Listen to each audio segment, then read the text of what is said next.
Look at everyone stream in. Welcome.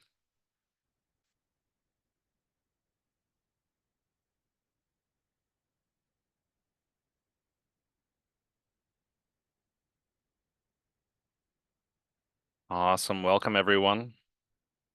I'm going to give it maybe a minute or two while people join.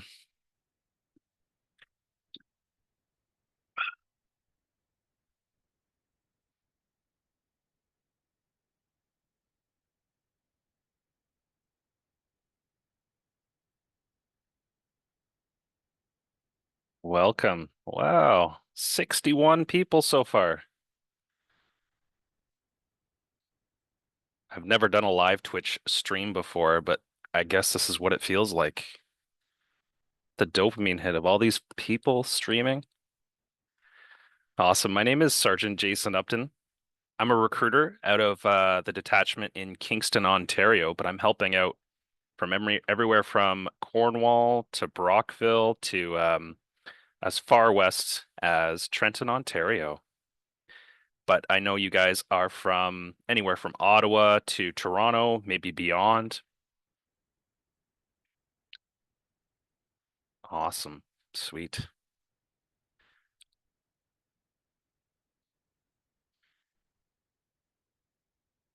So while I'm going through a little bit about the forces, how to apply, what kind of opportunities are available, feel free to throw some questions in the chat or and I'll be able to answer them. Today I'm going to be self-moderating, so I'll be working away at trying to answer some questions and go through what we have to offer. But while we're still waiting on some new people, I'll give you a little bit of information about myself. Um, I was 17, joined the military as a reservist. So what a reservist is it's someone who can join on a part-time basis with some full-time summer opportunities and full-time contract options, which I'm currently taking advantage right now. I'm on a 6-year, get paid twice a month contract where I stay in Kingston and talk to awesome people like yourself.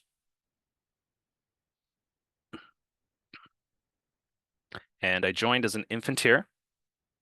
So in the Kingston area, there's 3 reserve units. There's an HMCS Cataraqui. They do a bunch of Navy stuff. There's an electronic warfare regiment that does a lot of triangulation and finding signals and cryptography, different things like that. And I joined the infantry regiment, the Princess of Wales' own regiment. Okay, so I think we'll get into our presentation now. We got 140 people. That's fantastic. Does anyone want to type something into the chat?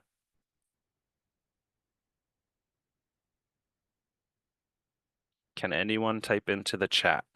Questions and answers. Nice. Look at that. Questions to answer. Yes. So when you interact with me, it looks like it comes in as a question. That's fantastic. All right. Wow. Okay. We're going to jump right into the biggest changes with the forces. Is the aptitude test still required? The aptitude test is no more. It is replaced with the self-evaluation form that we'll send out to applicants after we collect your documentation.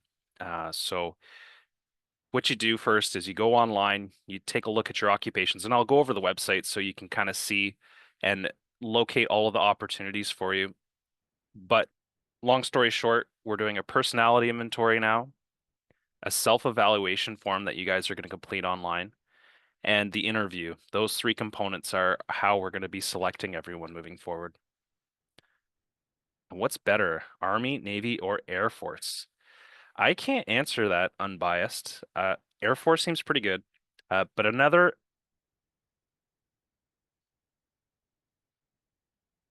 awesome opportunity is I think 20 or 30 trades are actually what are known as purple trades.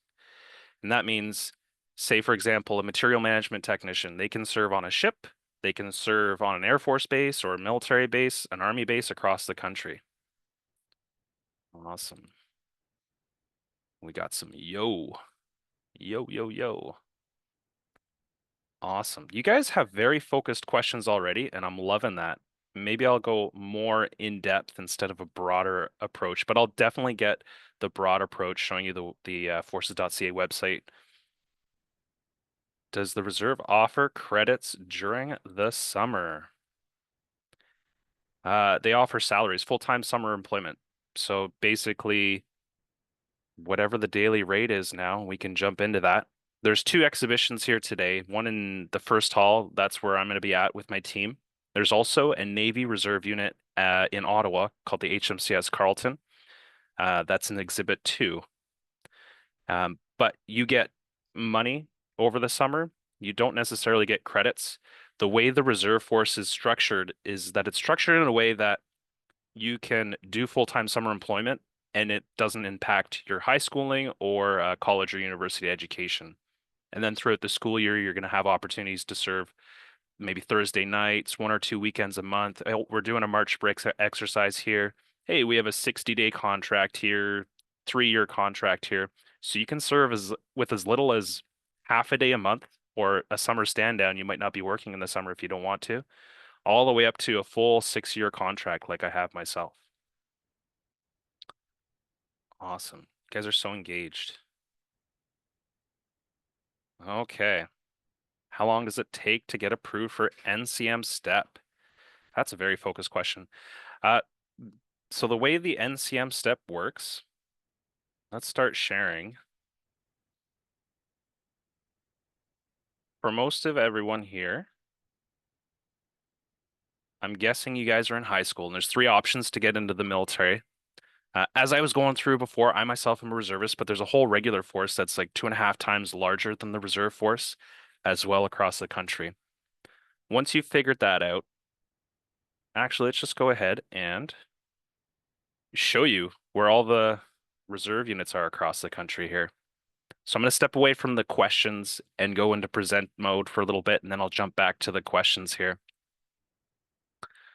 So across the country, for regular force, there's 26 recruiting centers, and you can go to forces.ca, and there's a link on our booth as well that you can click on, and it'll take you to, hey, where are the recruiting centers? So for regular force processing, if you've committed to joining the regular force, which I'll get into in a bit, 26 places. Oh, look at that. There's even 2 on the island of Newfoundland there, Newfoundland, Labrador. But that's me right here, and I'm guessing most of you people are anywhere in this little corridor here. But for reserves, if you're looking for part-time opportunities, different areas have different specializations. So if you go into Kingston, for example, myself, we have the infantry regiment that I joined way back in 2005. I'm feeling a little bit old now. Go easy on me, guys. A lot of people that are coming through the doors are born in 2007 and beyond nowadays, which is after I joined. So we have an air reserve unit, the electronic warfare regiment here, and on the Find the Recruiter tab, you'll be able to see all of their contact information and their regular hours of operation. But let's jump into the types. Hey, I'm going regular force. Let's take a look at the 3 different entry plans. The first strategy is for people that have either a grade 10 or they have high school and they're ready to jump right into the workforce. A lot of these occupations here. So if I go into browse careers, I can go to filter careers and I can go into my education profile and say, hey, I've got a grade 10. What can I do with a grade 10? And it is going to show me all of the occupations that I can join with a grade 10 education. Some of these have a little asterisk saying, hey, the grade 10 math needs to be applied, or possibly academic for some of them. But a lot of these, half of them maybe, is a grade 10 only. Or say, hey, you know what, Jason, I don't have a bachelor's degree, but I'm looking to get one. You can just go ahead and click on the bachelor's degree one. And I'm untoggling the grade 10 to get rid of the grade 10 ones. So now you can see all of the occupations that require a college or sorry, a university degree. And you might be saying, Jason, I don't have the money for a university degree, or I don't have one yet. That's fine. We take about 400 people a year and actually pay for their school. So we have marine systems engineering. I'll give you a pro tip. Any occupation here that says engineering on it, if we're going to be paying for your school, it should be a science or engineering degree. And you can talk one-on-one with myself after in the Q&A section about what would be an appropriate degree depending on the occupation I'm looking to get into. So, for example, doctors here, these are specialists, but we take people that are accepted into medical school and we'll pay for the medical school, residency, all that good stuff. Uh, Infantry officer is the officer version of what I am. I'm an infanteer. Uh, any degree is acceptable as long as it's a Canadian degree. So we can go back to trades after if we have some questions that I look at in the chat. But let's take a look at the other two options. I alluded to the paid education. So there's the, hey, I'm going direct into the workforce. Hey, I'm interested in a university program. But there's also an opportunity, say, hey, I was doing college because I want to get into welding, or I'm doing college level math and things like that to get into maybe I want to be a paramedic or something like that. Let's take a look at different paid education opportunities here. So if you're going for a university degree, we're actually going to pay for the degree. We're going to give you $30,000 a year, and we're going to pay for your books. You do get docked for food and board that we're paying for, whether that's at Royal Military College in Kingston, Ontario, or Saint Jean, Quebec. But almost half of the officer cadets that we hire actually do university degrees across the country. So you have to find your own room and board and pay for that. College will work a little bit differently. So there's four different options. There's Indigenous opportunities here in Kingston and across the country if you're interested in those. Then there's some niche, like, hey, I want to be a doctor or a chaplain or a social worker. Yes, we hire some social workers as well. There's specialty programs that we actually take applicants a little bit later on in their process, in their education, just to optimize how many people actually are successful. So let's go ahead and take a look at some college opportunities here. Some of you might be interested in college. And there's some cool Ontario benefits for like nursing and a couple other courses that say, hey, you get subsidized as long as you work in Ontario afterwards. We have something kind of similar. We've had this for a few years now. Instead of $30,000 a year, you're actually going to start at $42,000 a year. That's the basic private rate. Private's the rank you start at in the military. If you have some different, like I have cadet experience or I already have a university degree, you'll actually be assigned a different rank with different pay as well. That's increased. So taking a look at this sample, hey, maybe I want to be, I don't know what I want to do yet. Let's take a look. I want to do some college in Ontario, and I'll see 89 different possible programs for me in Ontario. So I could be a cook at any of these institutions here. What I need to do is part of the application process before I can be selected. I need an acceptance from one of these programs. Colleges are a little bit cheaper and quicker to respond to for applying to. So keep that in mind. You can apply to the forces, talk to a recruiter, do a personality inventory, see what maybe your interests are, and we can find something that will get you closer to your goals. But we have medical technicians. Basically, they're doing paramedic courses. And there's a new stream of medical technician, which will be more combat oriented, not necessarily with weapons, but you'll be like a combat embedded into a group of troops instead of more clinic. They're just breaking that up right now. So stay tuned for some more education there. Vehicle tech. Okay, there's some 10-month, 2-year programs. Oh, just one at Algonquin there. Dental. There's a few niche medical ones like medical lab. So they do blood work. And then there's a radiation one that does all of the x-rays at the clinics. Cyber operator, pretty popular. So your personality, self-evaluation, and interview, the things that we'll be looking at, are more important. So for example, say we get 300 applicants that want to be cyber operators and we only have 20 spots. Your personality, evaluation, and interview are going to be what's used for us to say, hey, we want these 15 to be the next cyber operators, and they're going to be going to Willis College or Algonquin College. Okay. Or if you already know what you want to be, I want to be a marine technician. Oh, there's actually an Ontario marine technician program. And then your second question is, Jason, what what does a marine technician do? You can actually click on that little blurb. Hey, it's in demand. Oh, if I join, what's the signing bonus? Well, if you already have a college program, we can give you $10,000 that if it's related to marine technician. Oh, accelerated pay. What does that mean? We're actually going to bump your pay up from $42,000 to $51,000 a year if you finish basic training, which is, I think it's about 10 weeks now. Has a little video, little synopsis of what they actually do. And no one's in the military forever. After 35 years, you can't be contributing to the pension anymore. Um, or maybe you're anywhere from 3 years to 15 years in and you're saying, hey, I need a change of pace. These are some occupations that civilian contractors and companies are looking for. So you could be a millwright, plumber with some extra different differential training, delta training to get you up to speed for life in the civilian world. So I think I'll kind of break it off here. Let's get to some of your questions. I know there's probably a bajillion questions by now. So we have the webinar chat. I'll stop sharing. And then we'll probably jump into the website again once we get there. 43 Q&As. Okay. So getting approved for NCM step, have a conversation with the recruiter that you're working with to say, hey, is this an in-demand one? Is there a lot of applicants for it? Typically, it's pretty quick.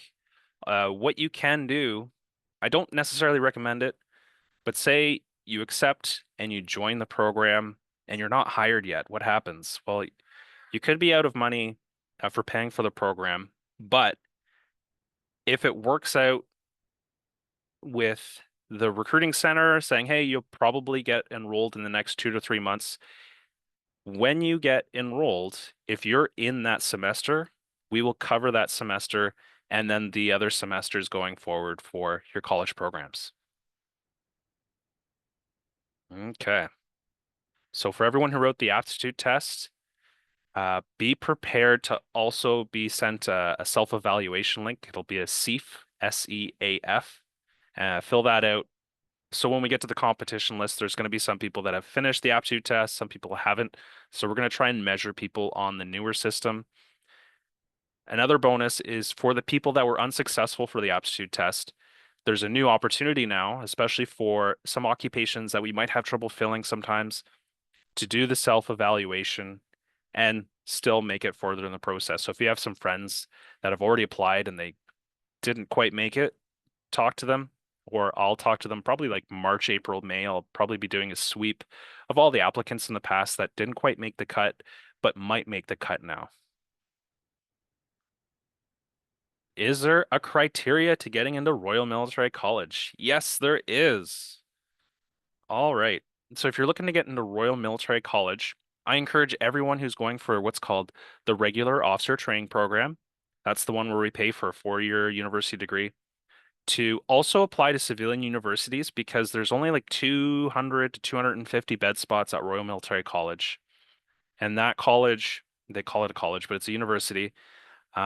The benefit of going to Royal Military College is you get leadership experience, second language training, sports, the military ethos, all condensed into one area. Whereas if you're going to a civilian university, you won't get that. You'll still get the cash, you'll still get the degree, you're still going to be an officer within the military. And in the summers, you're still going to be doing military training, but you're going to miss out on a little bit of that foundation work that might come later on in your career.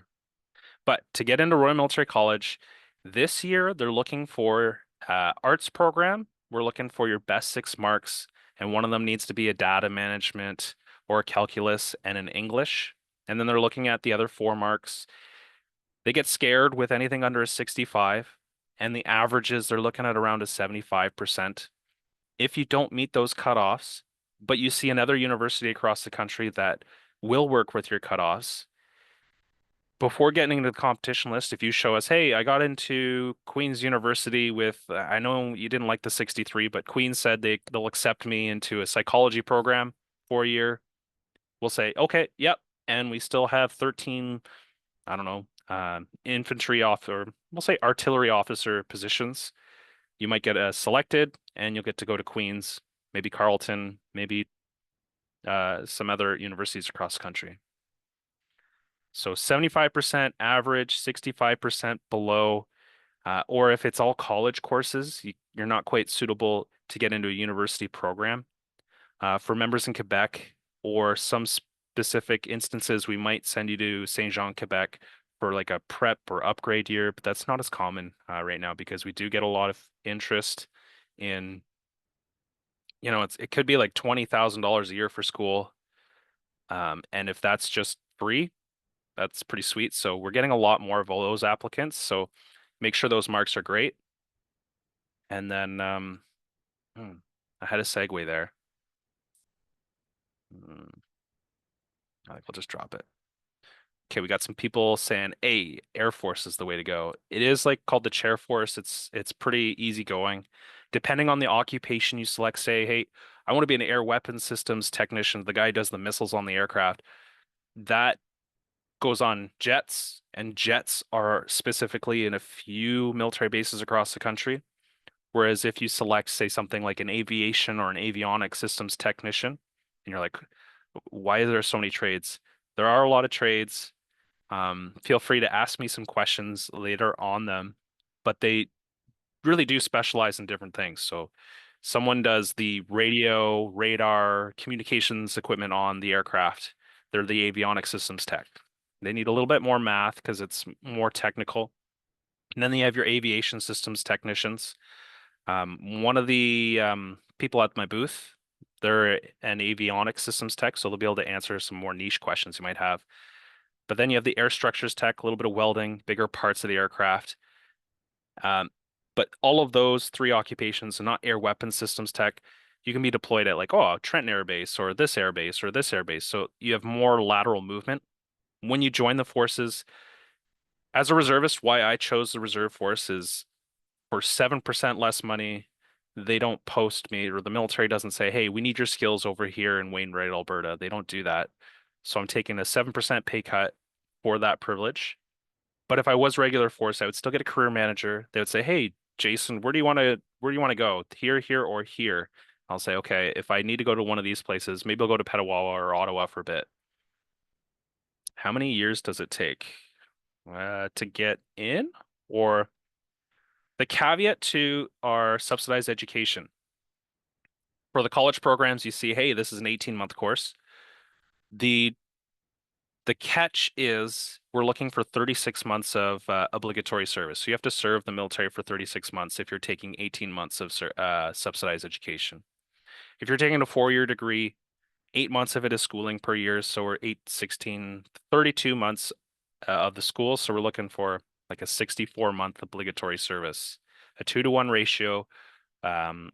If you decide the military is not for you in the first year of university, you can leave without penalty. That's fine. Once you get into the second year of university, to completion of the university program, we're going to look for a prorated amount of money back just for the schooling. Your salary is yours to keep regardless of what happens. And another thing, while you're in school, you are building pensionable time with the forces as well. So a 25-year career, that's 50% of your best 5 years salary averaged out or whatnot. While you're in school, you're building towards that pension as well. Leave, you start off with like 20 annual leave days. They throw in bonus short days, holidays, weekends. I haven't worked a weekend in a long time, but there are some people that do. Uh, and the pay is pretty good. 42,000 to start, and then it jumps up to I think $70,000 a year after a couple of years once you get to corporal. And say you get posted to Toronto and you're like, how am I going to afford rent? Well, what we have for service members is something called a living differential. So you'll get cut a check. Different areas have different amounts based on your rank. So you might get a $1,500 check for living in Toronto. You might get a $200 check for living in Kingston. And this is to offset the cost of living in your area. Minimum age to join. I'm going to go ahead and share my screen. I'll get into the requirements on joining the forces because we have broadened the parameters quite a bit over the last few years. The major difference is I think about 2 years ago, we started accepting permanent residents. So you need to be Canadian or permanent resident.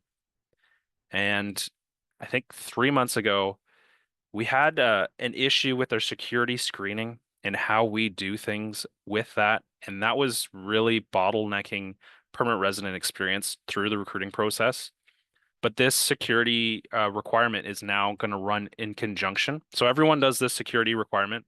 It's just that Canadians used to just do it at the same time as applying to the military, whereas permanent residents needed to complete it before getting in. Now it's the same, unless you're part of some sort of Annex B country and you're a citizen of that country, there's still going to be the security screening requirements for that. I think there's 25 NATO countries. It's kind of like a naughty list of like, hey, you're a citizen of this nation, you can't be part of the Canadian Armed Forces. Well, not necessarily. There's still that long screening process, but it could take like 2 years or more. So we're focusing on permanent residents from the other 180 something countries that exist. The minimum age, if you're joining reserves and you're still in school, you can actually join at 16. And that goes for university programs we have to offer as well. If you're going regular force, we're looking for people 17 years of age. And the maximum here is about 55 uh, because we want to give you the opportunity to retire at 60, and you won't be able to fully train and do a little bit of work if you're over the age of 55. That being said, you can serve until the age of 65 if you're still physically fit and capable of doing your job. Minimums. So for the officer stuff, we're looking for grade 12, mostly academic courses. But the overall minimum, like to do my job, even though I do have a university degree, the reserves have had and still have a 2 year basically, hey, you got 70% in your post-secondary school, here's 2 grand. And I got $8,000, so that the max is 8 grand, 2 grand a year for 4 years. They subsidize that school while I'm a reservist. But to do my actual job, I only needed a grade 10 in Ontario, 16 credits. So great question on the minimum requirements to get in. Let's stop sharing and hit some of your other awesome questions here. Okay, so we answered that. Would RMC be a good option? Yes. Civilian university is awesome too, especially if you want to be closer to your family and you want to be on a campus that's closer to that. You're missing out on a little bit of the four pillars military experience, um, but it is a good opportunity. That's right. CFAT is not a thing anymore. If I join through the Air Force and become a helicopter pilot, would I be stationed with the Navy on ships? They're typically not the Sea Kings and some other helicopters that are there aren't really there long term, and they'll have a team of pilots, so you might cycle in. So if a ship's deployed for 8 months, you might have a crew of new pilots coming in every once in a while because they do dock at ports across the world, which is another feature. If you're not sure what to do in life, you can kind of figure it, not necessarily figure it out, but explore what the military has to offer through what's called the Navy Experience Program. It's a 1 year thing. You pick a coast, east or west coast. You learn how to survive on a ship. So firefighting, a little bit of duty rotations, but you don't actually have a specific job for the first 6 months. You're just kind of, okay, this is what a cook does. Okay, what's a sonar operator do? Oh, that's kind of neat. Naval communicator versus the combat systems. What do they do differently? Oh, okay. Oh, the bosun kind of like does the boarding parties. That's kind of neat. Maybe I'll do that. So over the 6 months, you kind of figure out, hey, this is awesome. Well, cook is awesome. A clerk, they have those on ships. Yeah, people need to get paid and administration and all that good stuff still happens on ships. And you might say, hey, I want to do that one. Or you might say, hey, you know what? The military is not for me. You can just, you have that Navy experience program and that'll be with you forever. Got a couple bucks. And more importantly, it'll get you closer to what you are looking to do. Sometimes you have to do everything to figure out what you don't want to do. And there's also air operations support that just opened up for the Air Force as well. They do aircraft security, refueling. It's kind of the same Air Force or Navy experience, but for Air Force, and the contract is a little bit longer. And that being said, with all of the contracts you're given, it's more of a guarantee of employment. You can choose to leave at any time. It takes, depending on where you're at, it could take up to 6 months to release from the military, but all the contracts are more guarantees of employment.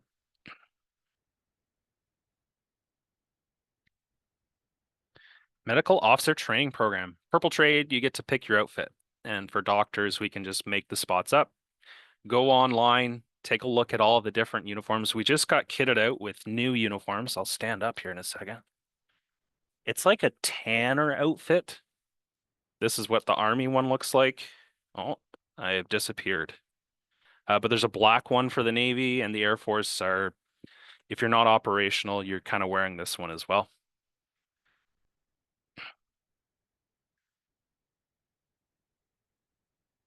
Permanent residents can join. Asterisks, there's a lot of the trades that look or seem technical in nature handle more protected equipment. So there could be that long 2-year process to get into cyber operator or aerospace telecommunications. So for permanent residents that are looking for a high security trade to get into, I try and push you into one that is not high security so you can still have the same recruiting experience as everyone else. But for permanent residents applying to high security occupations or countries from China, India's good, Russia, no. And then there's like 20 different countries that are also on a list that requires this 2.5 year screening process. So if you're from some of those countries, Annex B, you can Google it online. It's a list of like 24 or 25 countries.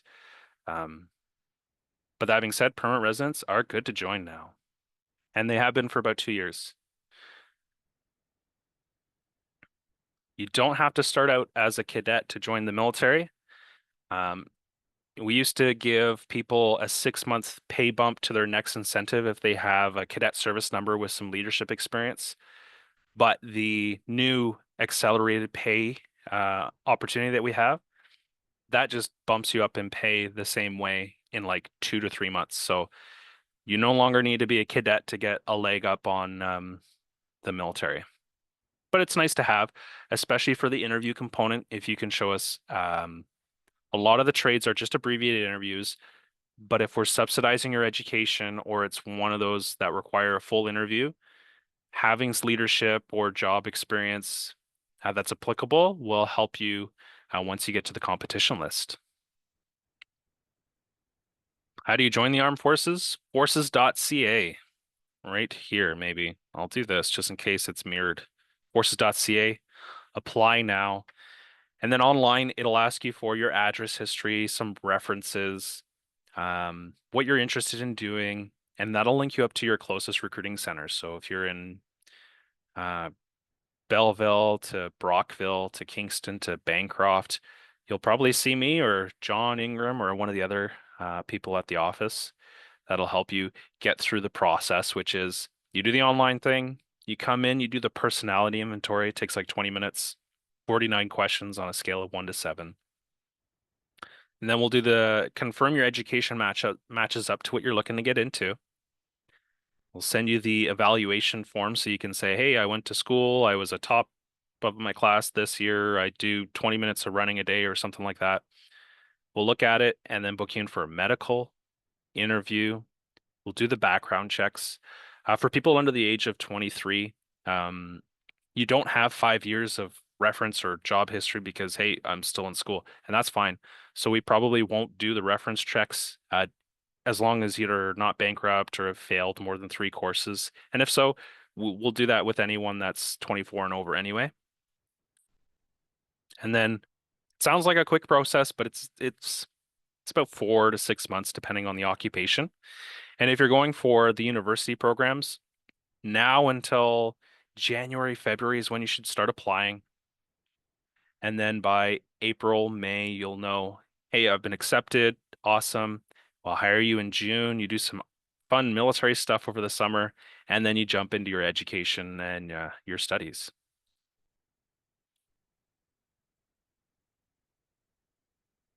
Okay. What made me join the Air Force? I'm in the Army, but what it came down to is there was an infantry recruiter that came to my school library, and I joined that unit just because they showed up. And they didn't really tell me what was out there in the Kingston area. Had I had known that, maybe I would have gone electronic warfare because I like math. I like Excel spreadsheets. That's my jam. Maybe I would have joined the electronic warfare unit in Kingston. And different areas have different opportunities. Some of them have armored vehicles. So the electronic warfare squadron around me, they actually have vehicle techs, light armored vehicles, bisons. So you can actually be a mechanic part-time as well in Kingston. But check your find a recruiting center on the forces tab. I'll show that again. So if I go find a recruiting center on the right side, so on the menu, find a recruiting center, toggle reserve force. So the reserves also gave me full-time summer employment. So it was like $7,000 in the summer, a couple grand throughout the school year with opportunities to do more, and 2 grand a year for my schooling. So that helped me get my business degree. And then afterwards, I didn't, living in Kingston's important to me. Living in different places has different levels of value for everyone else. And I currently have a family now, a couple kids. So Kingston's where I need to be, and that's why I joined the Reserve Force specifically. So if you go, hey, I'm in the Toronto area, I live in Oakville or something like that, maybe you should consider it's more of an infantry regiment and they wear kilts for their ceremonial parades. That's kind of cool. But different places have different opportunities. So for my applicants in Quinte, Belleville, Trenton, there's actually an Air Force base that hires a lot of different occupations, and they have more flexibility to hire people for months on end or as little as 1 day a month. So that's a unique situation. It doesn't always apply to everyone. Why else would I join the forces? The money's great, the leave's great. So, for example, this Christmas, I get 3 weeks off. Okay. And it's costing me 6 of my 25 because after a couple of years, you bump up from 20 days to 24, 25 days, depending if you're regular or reserve force. 25 days a year or 24 days a year, 6 of them gets me 3 weeks off with all the special stat holidays and all that good stuff. It's a great work-life balance. I go home, I have two other, I say work-life balance, and then I have two other jobs that I do on the side, but uh, it allows me to know what my hours are. It's not stressful. I don't take it home. And that's some of my reasons. MedTech is being divided into combat med and paramedic in 2025. What is the difference between the two? So the education standards for both is the same. Grade 12 chemistry, grade 12 biology, grade 11 applied math. But the courses that are coming out, um, one is more combat and one is more clinic based. So stay tuned for more information on that. It's not even available on my system yet to apply the two. I just write a log note on which one. If you don't say anything, the standard is we are filling up combat medic first. Why was BMQ reduced? And also, what time can you expect results after applying? So within 3 days of applying, someone's going to reach out to you to follow up on your online application to see if you finished. There's like a 10-minute portion that, hey, my name is Jason Upton. I live in a house. That part takes like 10 minutes, but there's something that takes like another half hour to an hour and a bit, depending on all the information that you're looking to collect, like address history over 5 years, emails of my prior employers, 3 references that I can come up with. Once you're finished that part, we can book you in for the trait self-descriptive. We'll confirm what kind of education you have to make sure what you're interested in is attainable, or how we can get those steps to get you to where you want to be. BMQ, there's always a pressure to reduce the length of time, possibly we have a distance learning network that you can do a lot of reading on your own time. So they probably cut those out and compartmentalize it so you can do the training more flexibly because it's expensive to train 4 to 5 thousand people at Saint Jean, Quebec's Canadian Forces Land Force Recruit School, CFLRS. So that's why they keep cutting it down. Used to be 10 weeks. It might be 9 weeks now. Uh,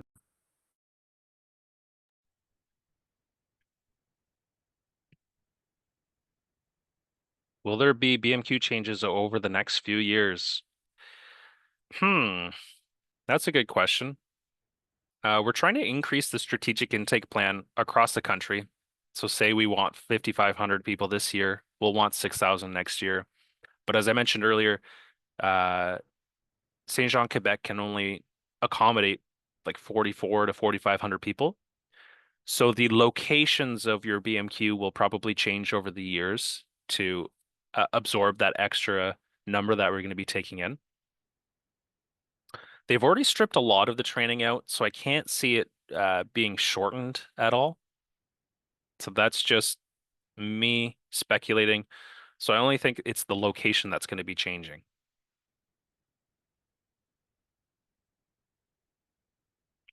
Ooh, reserve force members. Do I have to do the aptitude test if I'm joining the reserves? Currently, yes, you have to do the aptitude test to join the reserves. But with that being said, the reserves also have a streamlined medical that the regular force is looking to adopt. I'm not going to say what the changes are, but they are coming. Medicals at the recruiting center for regular force, you can expect them to be more streamlined.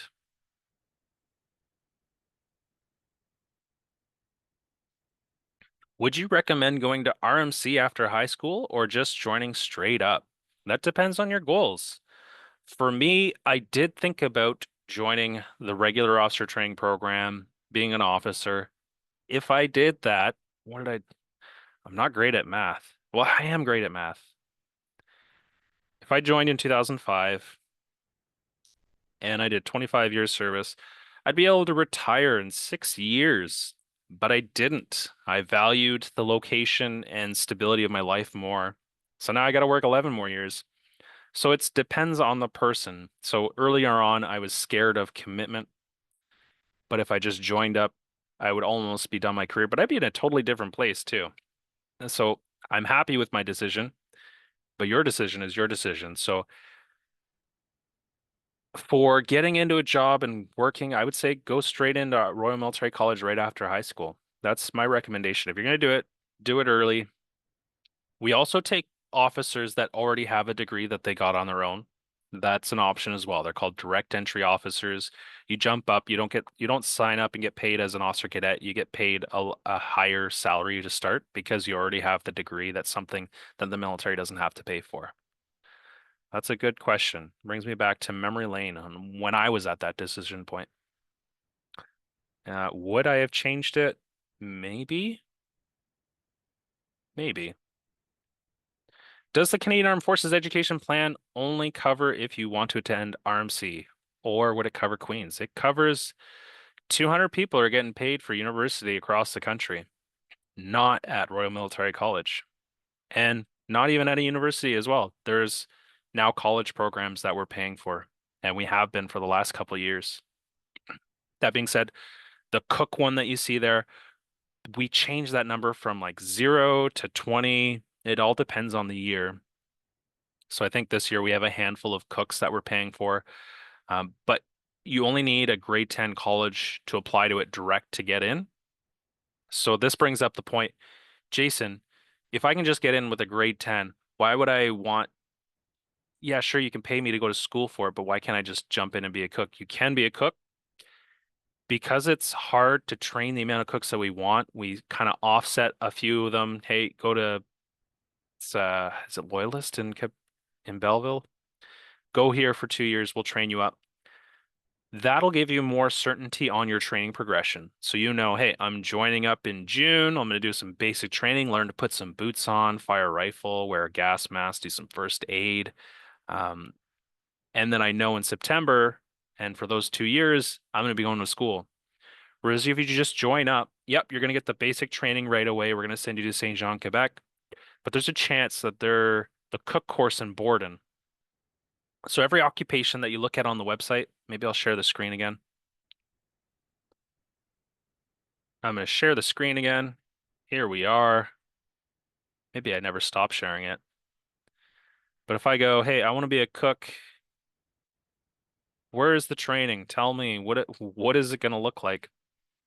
If you just jump in as a cook, there's a chance that you have to wait a few weeks, a few months, probably not a year, but there's a little bit more training uncertainty on when your occupation training is going to happen. So, hey, these guys, they go to Saint Jean, Quebec for their basic training. Where do they learn to do their job? They go to Borden, Ontario, where they learn this. So the component of the part where when you're going to be doing this training is kind of in the air, whereas if you went in with the subsidized training, you're going to know exactly when the training's going to be. It's like 99 questions and answers. I'm just gonna keep running through these answers. It's great. I'm glad you guys are still sticking around. There's over 200. Okay. You can be 16 and join the forces if you're still in school, 17 if you're not. Medical needs. So universality of service right now, the theory behind it is we want to be able to drop you in a desert for 6 months or somewhere, and we don't want you to be a medical concern.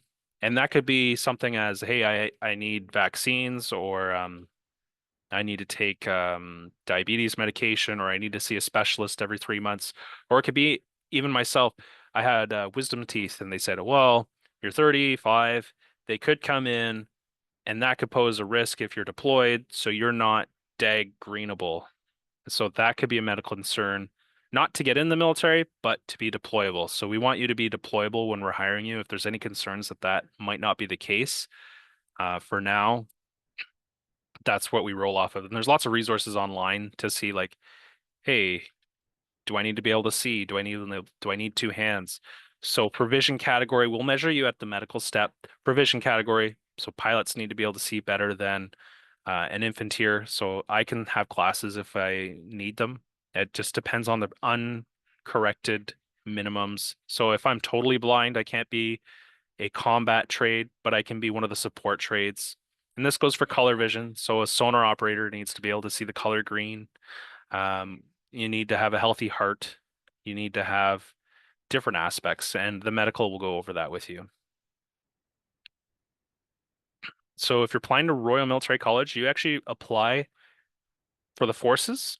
And then once you finish your aptitude test and you give us your transcripts, we'll be able to send that to Royal Military College. Everyone kind of applies for, unless you're going for nursing, which we hire about 20 nurses as well. RMC doesn't have a nursing program, so you have to apply to nursing. But for everyone else, when you apply to the military for a subsidized university, we're actually going to put an application for RMC in, and you apply for civilian universities at the same time. It's recommended. You don't have to. Just in case RMC in a few weeks says unsuitable. So in a few weeks, they'll say yes, no, yes, but only civilian university.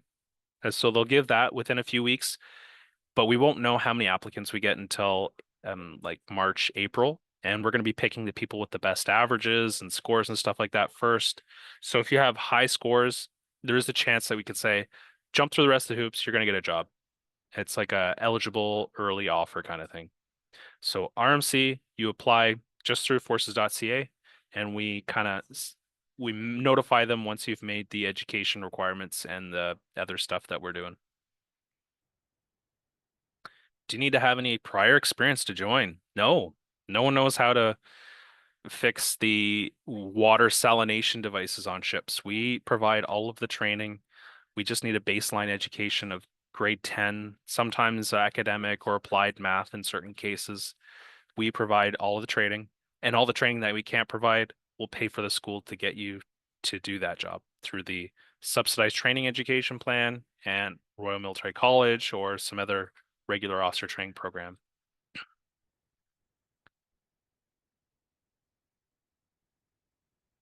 Ooh, thanks for checking this out. If I go to Australia and do med school, ooh, medical officer training program. If you're applying to a medical school, will only subsidize Canadian institutions, not international programs abroad. So you have to be accepted into a Canadian medical school. And for people that are applying already qualified doctors, it's very hard for them to get the qualifications converted to Canadian standards. But we also offer a $250,000 bonus for doctors that say, hey, I want to be a military doctor. That's pretty cool. How challenging is the interview part? For 80% of trades, it's an abbreviated interview. It's easy. For the other 20%, or you're getting subsidized education, you should know the occupation that you're looking to get into. You should have an idea of any leadership or job related experience. So, like a public affairs officer, they need to have like marketing or some other HR experience as well. And that'll tie in to get you into like 5 points in a category or something like that. But overall, it's not a difficult, a lot of them are yes or no questions for the most part. Co-op. We across the country, some reserve units have been trialing co-ops, and it's just not, it's hard for them to run them with the amount of people that they're getting. So right now in Kingston, there's no co-ops. I wish it was different, but right now it's not. Um, the way it works is you get your 2 high school credits for co-op and you get reserve pay for coming out to do some training. And that, in my mind, is awesome, but it doesn't exist in a lot of places right now.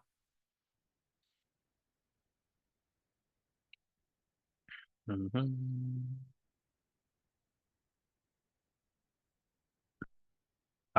So for those members in the Kingston area, if you were a reservist, you can actually go to Royal Military College as a civilian-ish. So you go in your civilian clothing. The tuition is way cheaper than a lot of Canadian universities. So that's an opportunity if you're a reserve member, but you don't want to be an officer and have that time commitment. So I considered doing a university degree at Royal Military College as a civilian, and you're still eligible for those it's up to $2,000 a year or 50% of what the tuition is. And in this case, the tuition's so cheap that you might not even get the full $2,000 back. That's how cheap tuition at Royal Military College is for reserve members or even regular force members if you can kind of figure out some sort of thing. Or if you're a captain going to major and you need a master's degree, sometimes they'll either pay for and send you to online Athabasca master's programs or a master's program at Royal Military College. So there's continuing education opportunities when you're in the forces as well.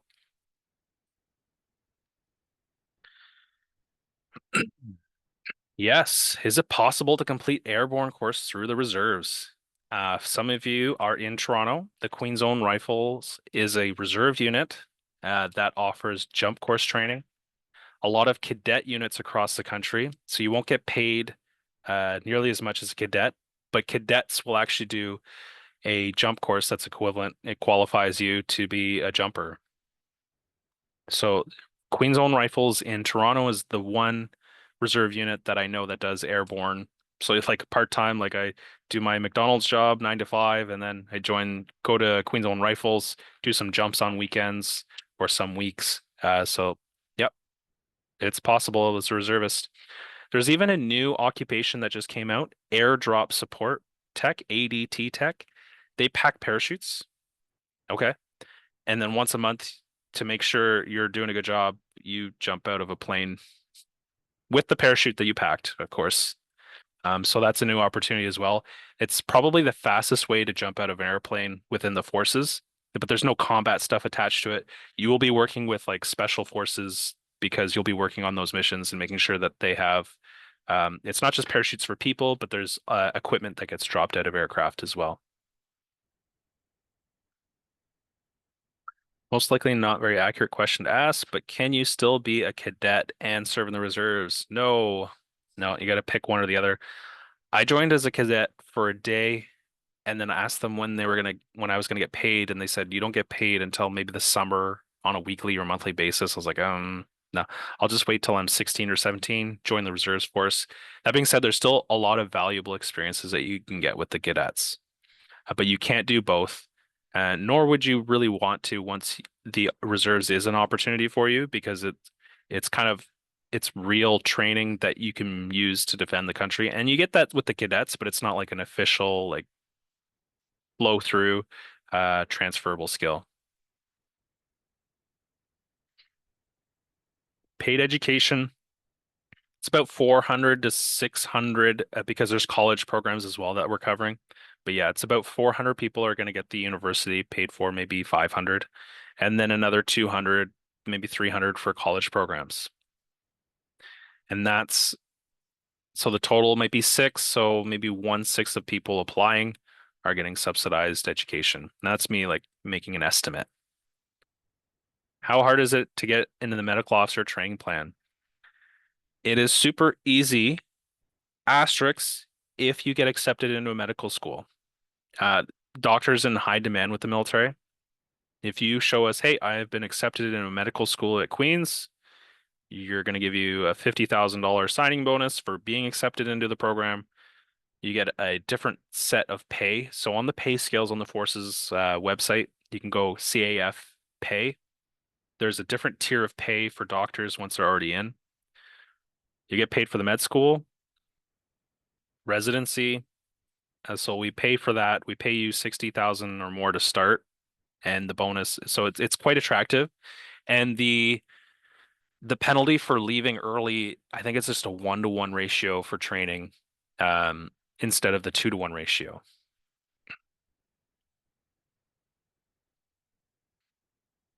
What website is this info on? Forces.ca.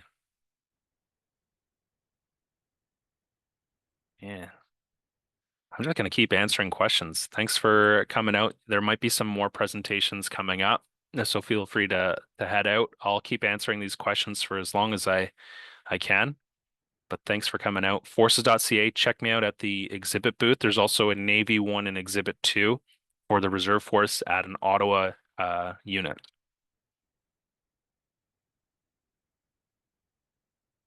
Average salary. Okay, so I talked about the perks. There's reasons to join on the forces.ca, but you get paid every day if you're sick or working. 42 to start. I make about 85 now as a sergeant. So that's this guy with the three little chevron things, different experiences. The pension's pretty good. It's underrated for younger people. Maybe it's in more people's minds. I've got some complex pension questions in the past at some schools I've been to.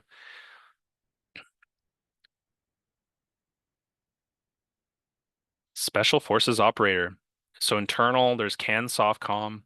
They do all the internal hiring for like Canadian Joint Immediate Response Unit, Canadian Special Operations Regiment, Joint Task Force 2. Search and rescue is a little bit different. It's also an internal process. But you can technically join as any occupation, but you can join infantry or medical tech. And then once you're in, there's like, I get quarterly emails like, oh, who wants to be a source handler or this or that? There's little Canadian Forces general information that comes out, and it gives us instructions on when to apply for these things. But probably, but depending on your age as well and your experience, it could take to the age of like 25 before you're looking at getting in and actually passing the screening that they have to offer. But airdrop technician, you'll be able to work with operators much quicker. You won't be an operator, but you'll be in close proximity to them. As well as like material management techs. If you get, hey, I want to go to Dwyer Hill and near Ottawa there. Okay, sweet. You'll get some more money for being deployable and different living allowances. No taxes if you're deployed because you're working outside of the country. That goes for ships as well. So that's the other benefit a couple questions ago. Can you visit other countries while serving in the Air Force? Yes. So the deployments for Air Force are typically shorter, like an aircraft breaks down. Okay, go to Italy for 2 weeks, fix the aircraft, come back. Whereas with like an infantier or different occupations, hey, we need you in Latvia for op reassurance. I think there's 70 something operations going on right now. And you can actually Google Canadian Forces operations and you can take a look at the pins on where we're at right now. Um, so Air Force postings are typically shorter, but there's also opportunities to do 3-year postings. So my uncle is a marine systems engineer. He did a 3-year in San Francisco to do NATO so that ships can communicate between countries. So there's lots of opportunities there, or like Hawaii, like operate this technical thing and integrate it. And so there's shorter usual taskings for Air Force, but more of them.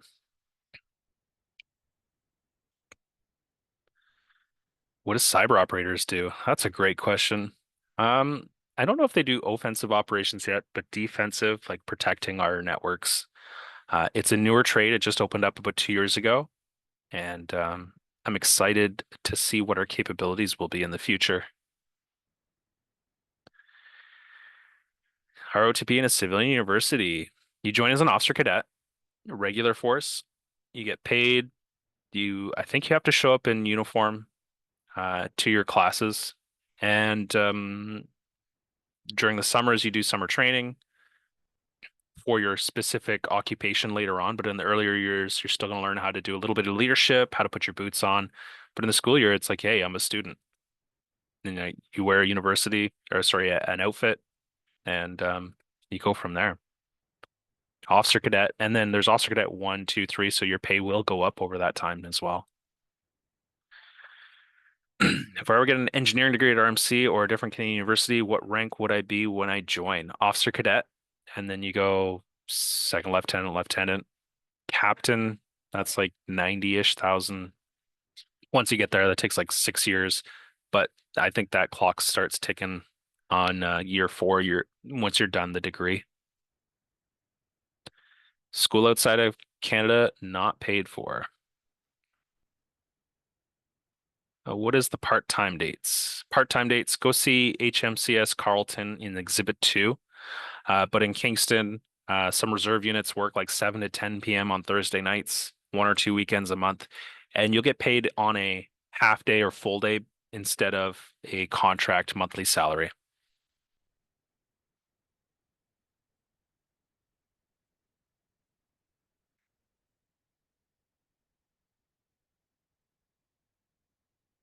RMC, yep, you book through the forces, and then you'll pick your programs later on.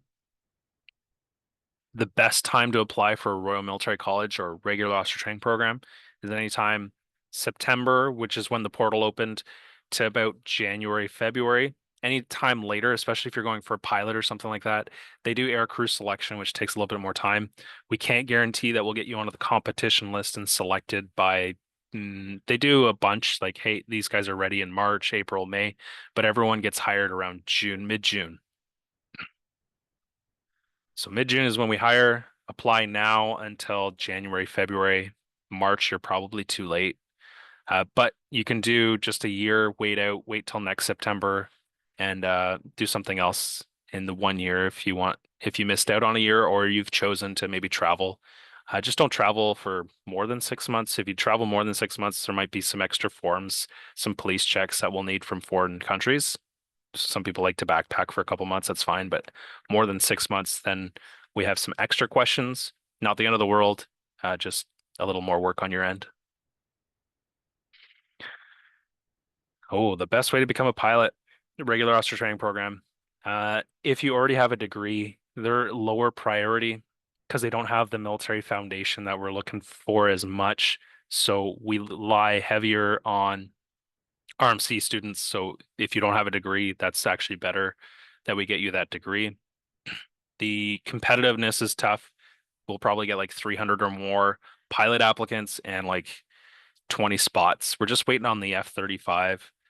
And we still have helicopters, we still have multi-engine, we still have like the older F-16.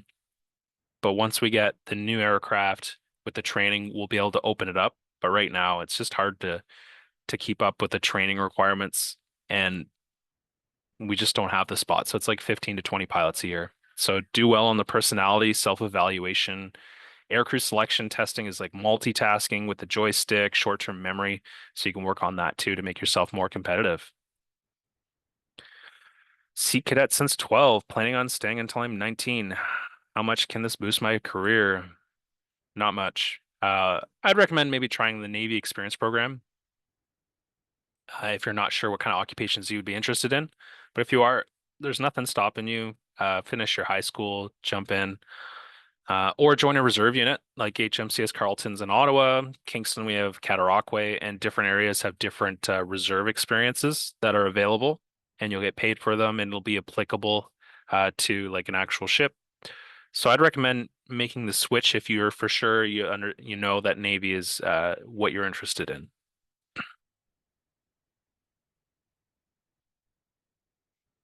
What are the requirements to join if you're from a different country? So if you've been out of the country in the last 10 years for more than 6 months, we'll need some police credit checks from those nations. It needs to not be on the 25 country list, Annex B, that or the occupation. If you're a Canadian citizen, then you can be born in from one of those 25 countries. You can do one of those secret clearance trades. But if you're a permanent resident, um, the occupations are a little bit limited to the non-secret trades, and we'll need a little bit more, not to do your security. We're going to do that in conjunction with your process now. It's just to grant the reliability status off the get-go. And it doesn't take too much longer. It used to take 2.5 years or more. Now it's more streamlined. RMC is a university. Yep. Yeah. It's one of the oldest universities. And there used to be a third campus on the West Coast as well. They closed that down a while back. But rest assured, it's a university. It's legit. They have a nuclear reactor in there for those chemical engineering and different science engineering degrees. But you didn't hear it from me. No, they do. It's a little one. How does my cadet experience affect joining the military? You get an incentive to your next pay increase if you've been a sergeant or above and you have a service number and stuff like that. So you don't get bumped in rank. Uh, if you have a jump course that transfers over, that's one of the only courses that does from cadets. What does basic training entail? Let's take a look. Let's take a look, my friend. Basic training. Please tell me there's a cool little video. Oh, wow. That's cool. So basic training, 9 weeks now, 67% class time, a little bit of field time, learn to put on some cam paint, field defenses, forward operating bases. Physical fitness is important. There's a force test that you can also look at somewhere on the site where you're going to be lifting a sandbag up 30 times, dragging 200 and something pounds across the floor, doing a couple like burpee run, shuttle run things, and carrying a sandbag. I think it's like 20 meters at a time, loaded and unloaded. So you'll try that at basic training. If you're unsuccessful, fear not. They'll give you up to 90 days to increase your physical fitness. And then if it's still an issue, then no, then we might need to figure out some different options for you. If you're joining the reserve force, you need to be physically fit before you get in and not like Iron Man or whatnot. You need to be able to pass the force test before getting in. Oh, there's a little breakdown on first aid training, weapons handling. You have the C7 rifle that you're going to learn to use and probably fire at the 100-meter point, and they'll get you comfortable in the standing, kneeling, and prone positions, supported and un, so like with the sandbag or without. So you learn some marksmanship principles. Ooh, this is one of my faves. You'll get to put on a bunny suit. The NBC chemical protects you from all the nasty stuff that's out there that people aren't supposed to use, but sometimes use. Field training, a little graduation, and then hopefully there's two things that could happen after that. Uh, Luckily, some people will say, "Hey, you're going straight to your trades training," or sometimes they'll say, "Hey, we don't have training for 3 months. Go back to the city that we enrolled you in, do some on-job engagement." Or maybe a different base that's kind of close to where the training's going to be.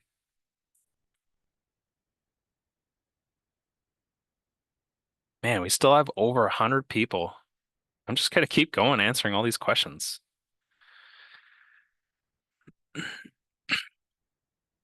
CFAT's not required anymore. Horses.ca is the website. Yes. So for anyone going to RMC or looking to, go to RMC, Google it, RMC prerequisites, and it'll show you the province, the courses that they're looking for. And it can even be international, bachelorette, high school, or American. There's ways of scoring that as well to figure out the requirements. The requirements for like arts degrees are not as strenuous as the engineering degrees. And if you want to be an engineer, there's way more spots available from our perspective. Um, when you're doing the courses at RMC, you have to balance the sports, the military training, the second language training. So we're going to teach you French in about 2 years, and if it's still having a struggle, that'll be an extra course in year 3 and 4. That with a heavy course load is a lot on people. So prepare for that. And if it's not doesn't quite work, we can change you to maybe an arts degree. You might need to shift the occupation. Um, but for engineering, they're looking for more physics, calculus, more sciences. So those prerequisites, just Google RMC prerequisites and it'll show you across the country what we're looking for. Yes, grade. So people applying now don't fully have the grade 12, and that's fine. We're going to do like a preliminary. We're going to look at the grade 11 and say, hey, conditionally on do 75 in your grade 12 courses too, or make sure you have this math or this one. So we look at your grade 11. If you had a bad grade 10 or 9, that could negatively impact it as well. But it's the grade 11, grade 12 marks that are important. The integration experience, that depends on Royal Military College. They have something called a first year orientation week where you build esprit de corps, camaraderie, all that good stuff. And then on basic training, you're going to do collective tasks to build and integrate. We're going to give you all your rights and obligations at basic training. And then that'll kind of instill the military ethos and integrate you into the green machine, if you will. That's a great question. Another thing that you would have to consider if you have any kids or something like that, you need a family care plan. We pay for moves if you get posted somewhere, so you get house hunting trips. And across the country, we have what's called a Military Family Resource Center. And in Kingston, it's KMFRC, Kingston Military Family Resource Center. They help. Chaplains on base will help. Doctors, you get doctors and dentists. That's kind of a bonus. Not everyone gets those right now. Um, but that support structure will be there for you to help you integrate into the military.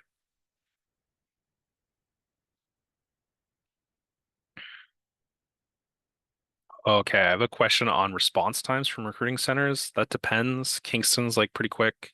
Ottawa's like really backlogged right now. They're just rebuilding their recruiting complement of people.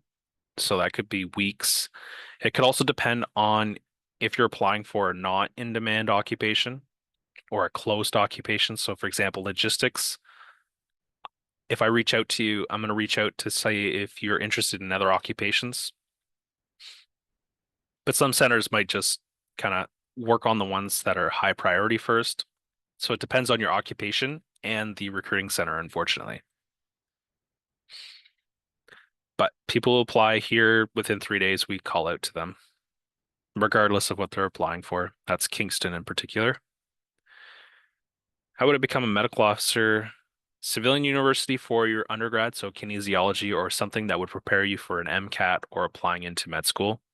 So you don't apply when you're doing the undergrad, you apply when you've got the applications to med schools. Nurse is different because nursing is a 4 year degree. We can subsidize that whole thing. You could join as a nurse, and then maybe there's some like backdoor training plan for doctors that are already in the military. MMTP.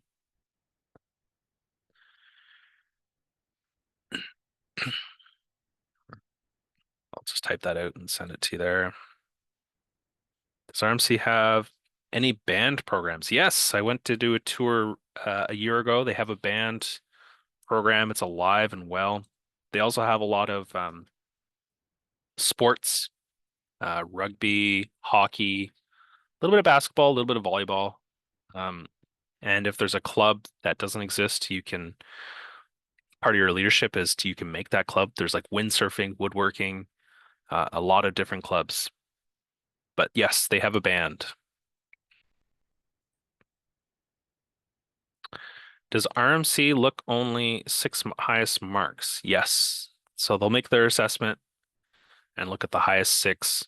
Anything below a 65 will raise a red flag, and they might say, hey, only apply to civilian universities.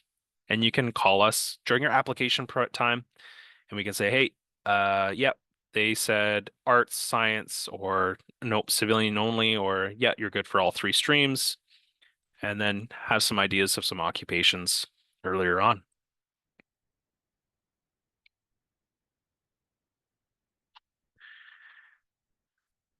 Mhm. All right. Still almost 100 people here. That's amazing. Uh, yeah. So if you're applying and you don't get into RMC, apply to other schools across the country through there's like in Ontario, it's that portal. You pay 100, 200 bucks. I don't know what it is now. You start applying there. And then as long as your recruiter said, hey, yeah, you're good for civilian university, then you can keep going. We need that acceptance before we hire you. But there you go. You can apply. I don't recommend it. I think you can, you're not eligible to join until you're 16, but it's kind of blurry on like 15 on applying, so I don't recommend that. Just wait till you're 16 or 17 if you're going reg force and not one of those education programs.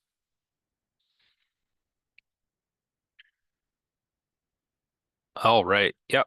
So the obligatory service is a 2-to-1 ratio for schooling. 1 year, 8 months of school is 16 months of required service. If you leave before that, you have to pay some sort of prorated fee for the education only of the school. RMC, you can quit within your first year, no penalty. That's the other exception. Military firefighting. Ooh. Okay. So military firefighting, we're looking for like a fire level 1, level 2. There's like a couple courses, and then you can apply. You can also apply with some mass and stuff too, but you're not as competitive as an applicant. We do get a lot of applicants for firefighter and not a lot of military police anymore. Military police needs a police foundation.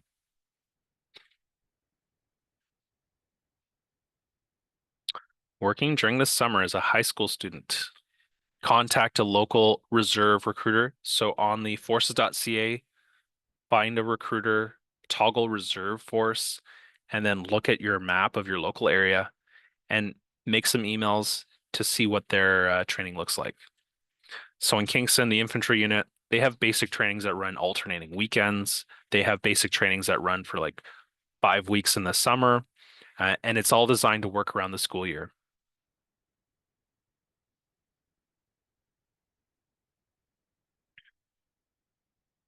Yep, if you're at a university, you can even apply to the regular officer training program if you're in year 1, year 2, maybe even year 3 of your university program. And we'll say, hey, awesome, finish up your degree there. We'll pay for the last year, last 2 years, or whatever it is. Not the first ones that you already completed, but the following years.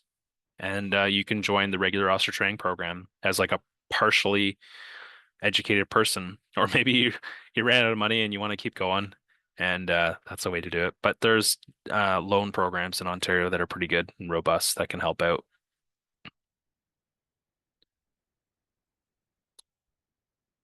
Where do you sign up for training? Forces.ca.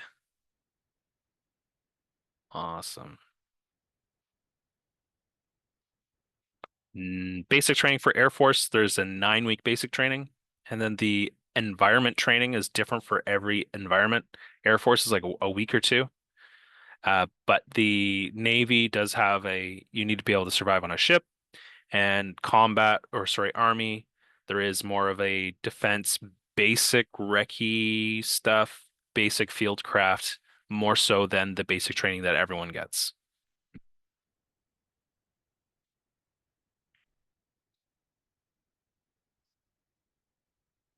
So your cadet experience will only help during the interview step if you're going for pilot. So if you have glider training, that'll add some points, and some other stuff will help out with your whole score, personality, self-evaluation, interview. Those three in conjunction on the competition list, we're going to pick our favorite 20. So your cadet experience is going to plop right into the interview to help out there.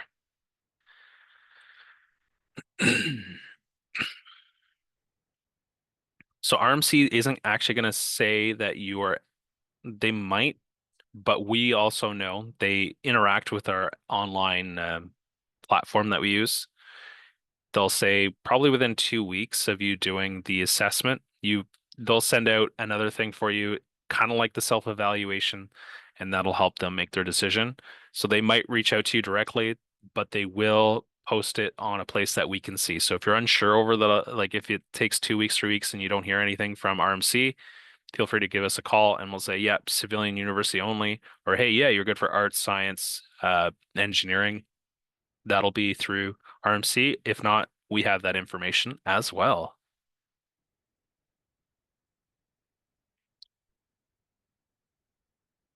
Ooh, infantry. So the self-evaluation, you don't need to do great. The TSD, personality inventory, probably don't need to do great. Interview is abbreviated, so it's pretty easy to get into infantry now without that aptitude test score.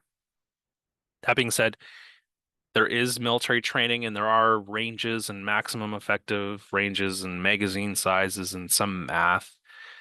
Not a lot, but that could impact your training later on the line. But to get in, it's pretty easy right now. We're still looking for about 400 until April 1st, and then we'll have probably another 1,000 or more opportunities for infantry.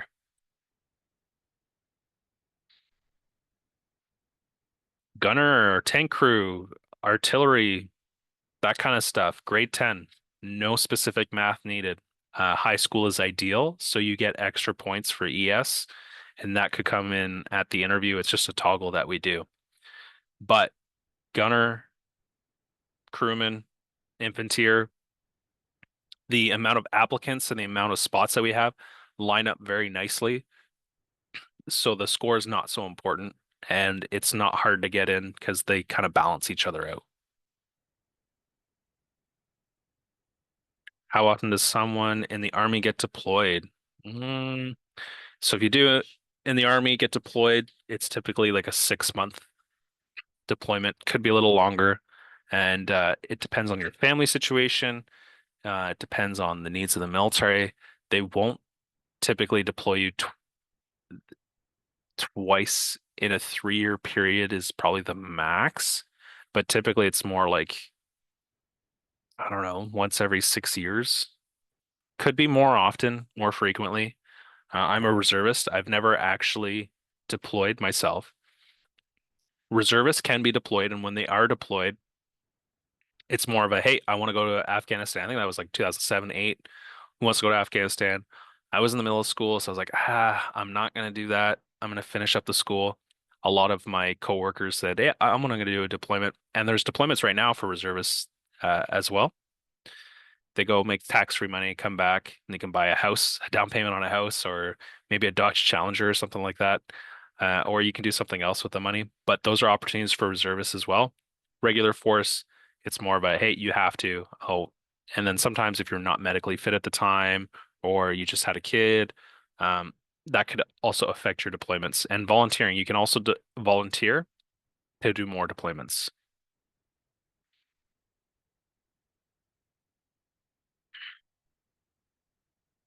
Yep. If you don't want to do the obligatory service and get the free school, you can pay for your own school and join as a direct entry officer. Or if you've done a course that's applicable to one of the careers non-commissioned member, sometimes there's a $10,000 signing bonus for you for already completing some like air mechanic work. That's on the NCM step page on the forces.ca. Could you join at 15 years old? No, you can't join at 15. You can only join at 16 for reserves or if you're still in school. Applying, it's gray, but also probably no. If I'm part of the Air Cadets, no, I already answered that a bunch of times.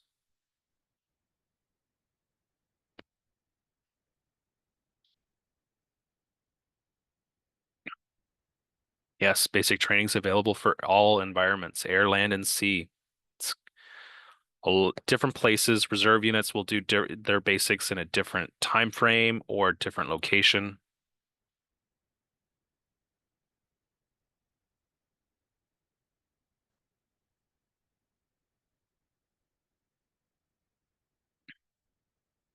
Is there 111 questions still? You guys are ruthless, but I'm here. I'm here all day, so I might as well just keep answering them. If you want a degree in engineering and you want to take it in civilian university in Ontario while still benefiting from subsidized education, is there an option for that? So you can decline the engineering offer that RMC gives you, and we can still consider you for engineering civilian U. Um, and in the past 3 years, that's worked out great for applicants that want to do Ontario University engineering.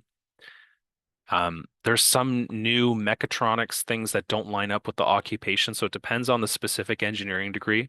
But typically, engineers, you can kind of pick where you want to go. You just have to kind of decline the RMC one if we give you one and say, I still want civilian university.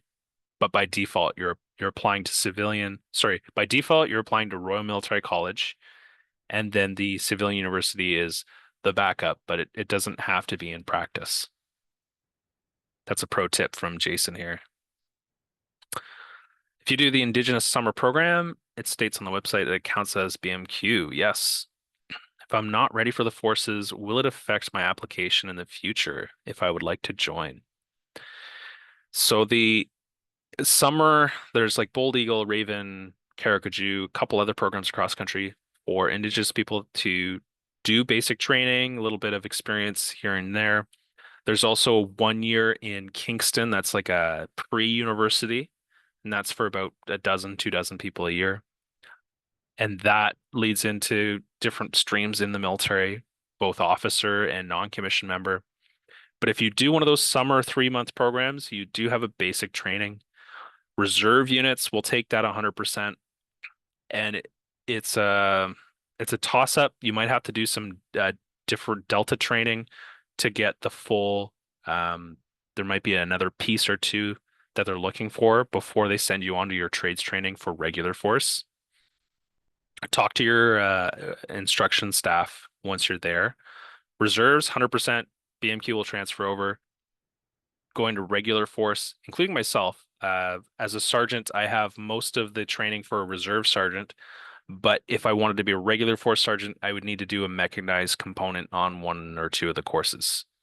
So that's the Delta training I'm talking about.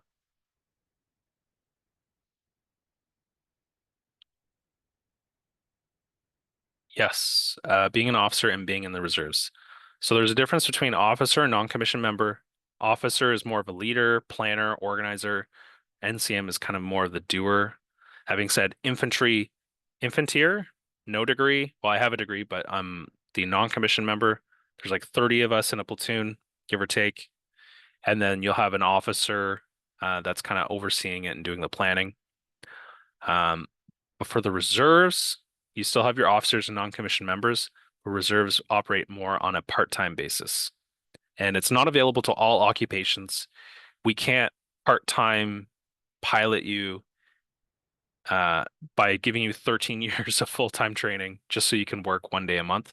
So it's not available to all occupations for the reserves. Is the pension you get an index pension fund? Ooh, that's a great question.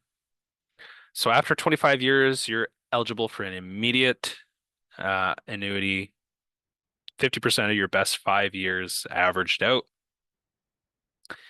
Now, your years of service and your age need to equal 85, and then it starts indexing immediately. It's retroactive, and then it bumps up to like, okay. So, for example, if I retire at 43, yeah, 43, not 65, 43, I get we'll say 45 grand a year. 45 grand a year, that sounds pretty good. But I'll have to wait another 10, 15 years because every year until then it's going to be 45, 45, 45. At 15 years, consumer price index inflated. Okay, that loaf of bread is now 60% more. That 45% jumps up to inflation.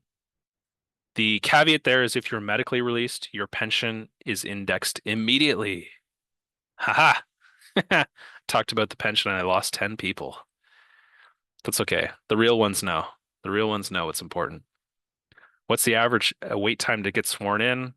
In Kingston, I would say 4 to 6 months if you're not going subsidized. Subsidized is like, hey, my program starts in September, so we're not going to hire you super early, but you'll know that you're slated for it a few months before that.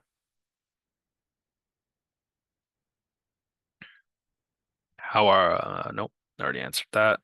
Four pillars, second language training, leadership, military, school, sports. That might be five, but there's four.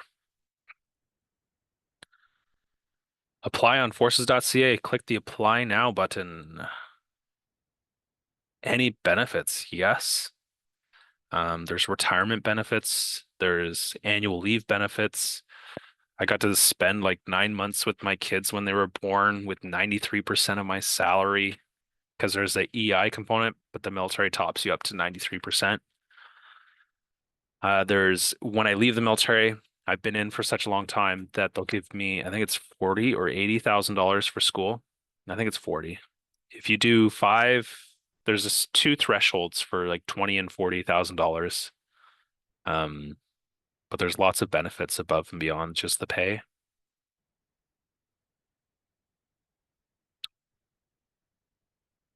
So RMC, there's CMR in Saint Jean, Quebec, where 25% of people going to the ROTP, they're like, oh, why am I not in Kingston?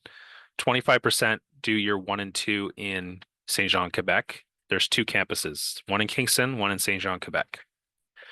If you're doing engineering, uh, for the most part, year three and four is going to be in Kingston, though.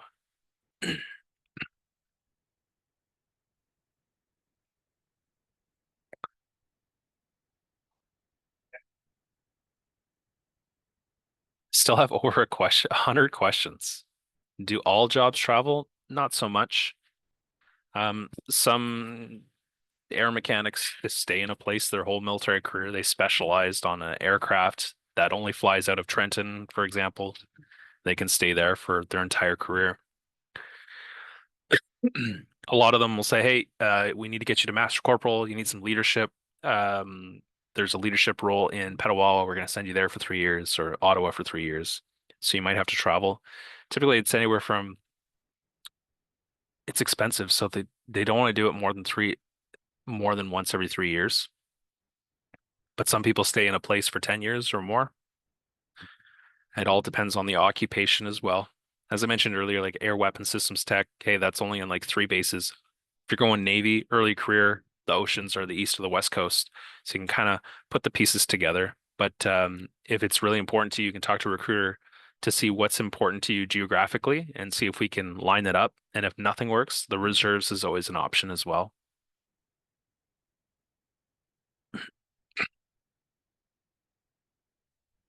Ooh, I heard that if you're too tall, you can't be a pilot. Is that true? If you're over a certain height, they'll actually send you to some place in Saskatchewan to sit in a mock cockpit and they'll do your biometric. It's not necessarily about your total height. It's about the size of your torso and the size of your legs. And there's not a ratio, but the leg space is a certain amount and the torso space is a certain amount. So yes, there is a maximum. There is a maximum, but it's not a set like 7 foot. It's a you might be able to find some resources online, but I would say about like 6.5 feet is getting there, and then it depends on your ratios. Like I have long gangly arms and a long torso, but not so long legs. I think more people, the legs is more important. I'm not sure, but Yes, there is a maximum. It's not a specific absolute height. It's a torso and leg differential thing. Okay. What doesn't require math? Material. So 16 credits, no math is looked at. Material management tech, the three combat trades, artillery, armored, infantry. Um, what am I drawing blanks? I could just go on to see what we're hiring right now. It's like a dozen occupations. And then other than that, there's a whole bunch more that need a grade 10 applied math. Like cook, for some reason, you need a grade 10 applied math for that.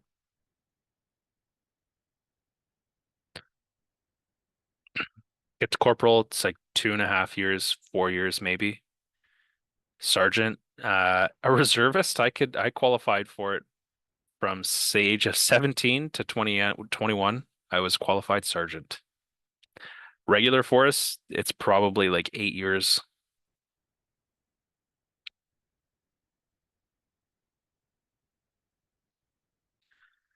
Okay.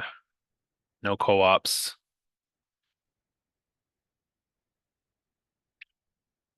Just gonna be scrolling through. There's still 50 people.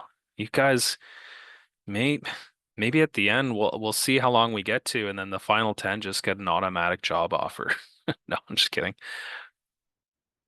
Let's see what we got. Can you talk about MOT pre-program and how does it work? GoForces.ca on the paid education specialty education tab, and that'll help out. Have you found any maple leaves? Oh, have you found any maple leaves on the new uniform yet? I have indeed. Let's see if we can find a maple leaf. The new ones have Where's Waldo on the uniform. I've seen two of them on here. Come on. You put me on the spot here. On basic training, you'll do why things are seen, shape, size, color, silhouette, noise. So they're so well blended in that I can't find any flags right now. But it's like a camo pattern. Come on now. Aha. There we go. All right. Oh no. Come on. Right there, buddy. Canadian flag. So I believe the CAD pad is copyrighted as well.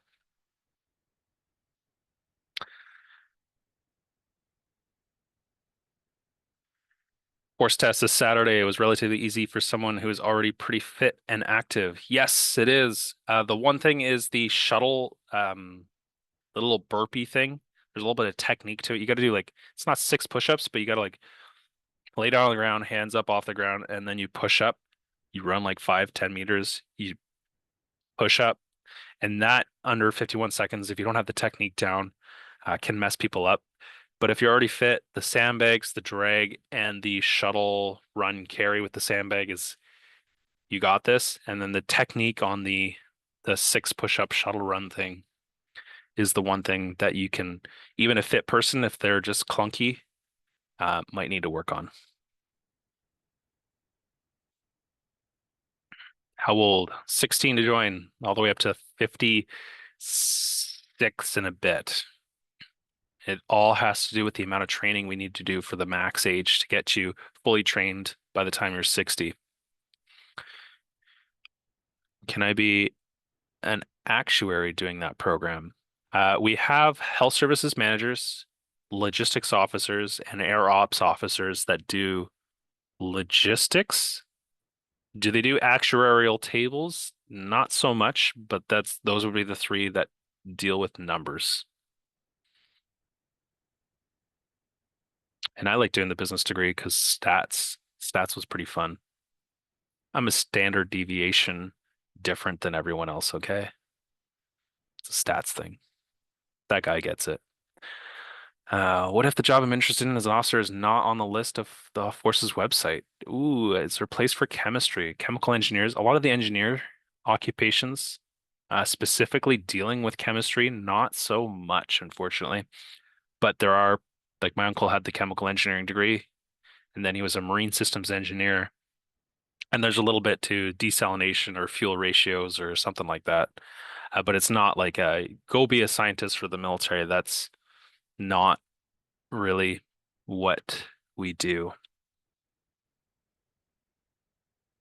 That being said, once you get higher up, you're going to be developing projects and specs like, hey, we need this to be able to do this, and these are the tolerances. So some of the engineers will do that in Ottawa. Best time to apply to join for the summer as a reservist, I think anywhere up till March or April is reasonable. Anytime later than that, you risk not being able to get on for the summer. For the regular force, I would say you can apply now as a grade 12, and we're not going to put you on the competition list until you graduate or you're pretty close to it. And if you are on the competition list, still in school, and you can defer your offer, say, hey, I need until June 16th to finish school, and that's fine.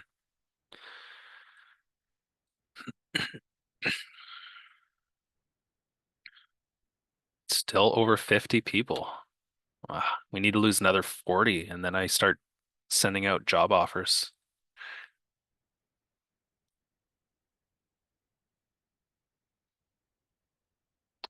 Navy doctors aren't necessarily posted to a coast. It's more the base that you're needed at.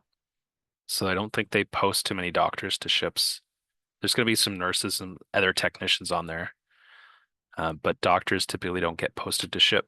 They get airlifted out if you need some help.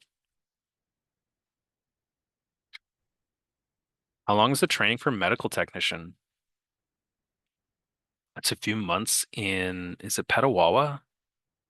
They took the times out on a lot of the courses, but they're all under a year because if they're more, they actually have to figure out accommodations for you.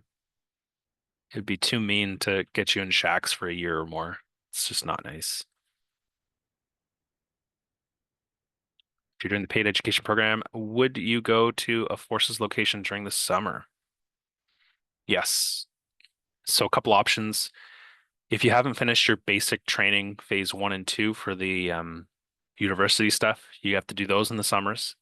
And then after, you might do, we get officer cadets coming to recruiting center here in Kingston for the summer just to do stuff. You also have some education leave and your regular annual leave that you can burn. So that's expected as well a little bit during the summer. Or you might say, hey, I'm going to go to this air base over the summer, do some on-job training, get me a little bit closer to being the aerospace control officer.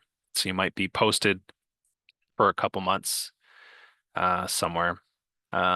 Typically, they send you to where your housing isn't going to be expensive because it's a short-term thing.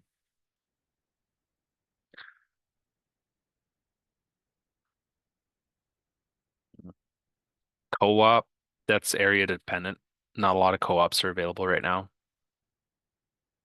Yep, summer jobs for high school students. That's what I did. What is the math? Let's do the math. How much does a summer student get paid? I know it's on a sheet out front, but calf pay. I'm working like, we'll say 8 weeks in the summer,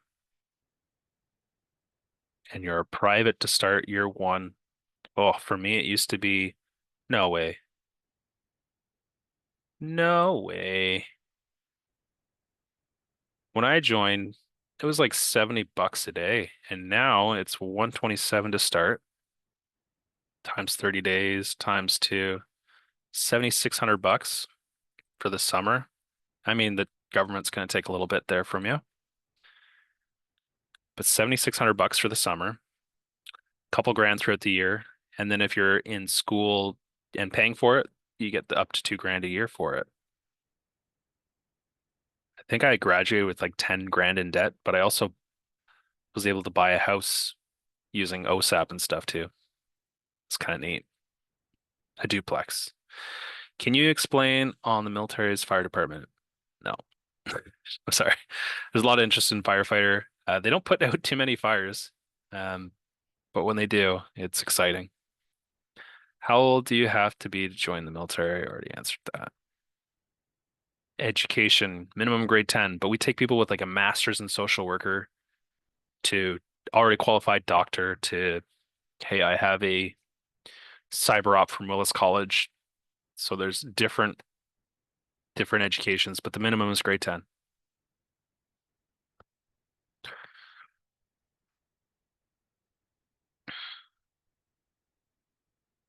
If you don't hear from a recruiting center and you've applied already and you're accepted into a college program, reach out to them. Email if they're super busy. Um, Phoning, a lot of centers won't actually answer the phone. We do, but email, someone will answer that at some point.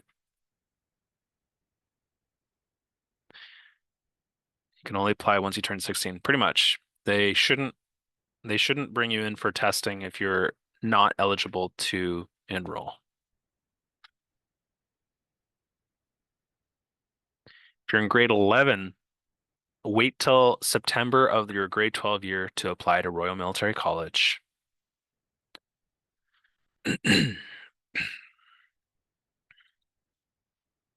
No more CFAT.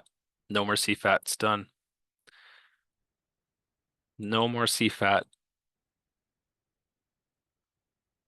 Becoming a pilot. I already talked about that. There's aircrew selection on top of the regular process. It's a 2-day thing in Trenton where we send you there, all expenses paid. It's amazing.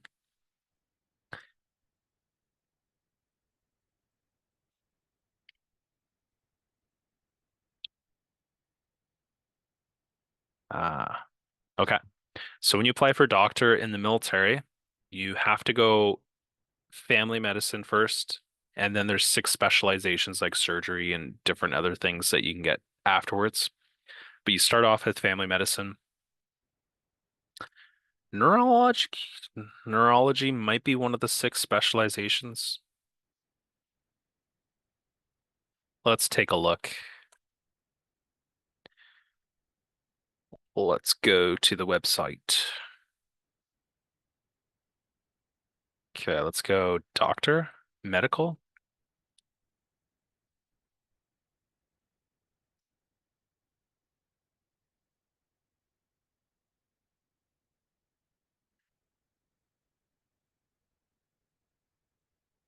medical.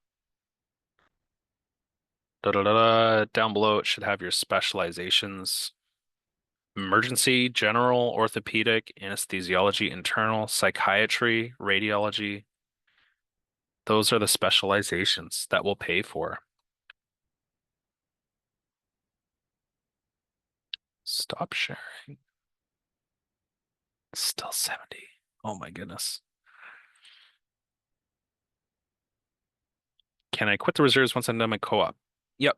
You can quit. There's no contracts with the reserves. You can sign up for contracts and it's kind of like a open-ended contract, but you can quit whenever you want. Nothing we can do about it.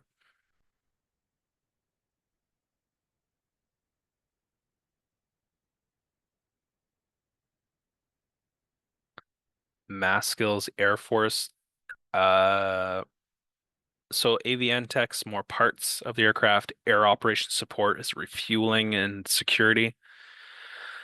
The aerospace telecommunications and avionic systems technicians, you're going to have a bad time if you can't learn triangulation and frequency modulation. So we'll talk about that. Just say, hey, I'm not great at math. Don't set me up for failure. And we won't. But if you are good at math, there's these ones, and then there are still non-mathy ones that have spec pay. I didn't even mention through this whole thing. Only 44 people know out of the 200. Spec pay, you get an extra $657 for some occupations for what we train you. And some of them they tend to lean heavier math or Navy occupations, which is harder to retain. But there's like $657 a month just for being qualified as one of these spec trades. And you can type in Google spec trades, CAF, and you can find a list of them. Aviation's on there, and it's not math heavy, whereas avionics is math heavy, but just keep that in mind.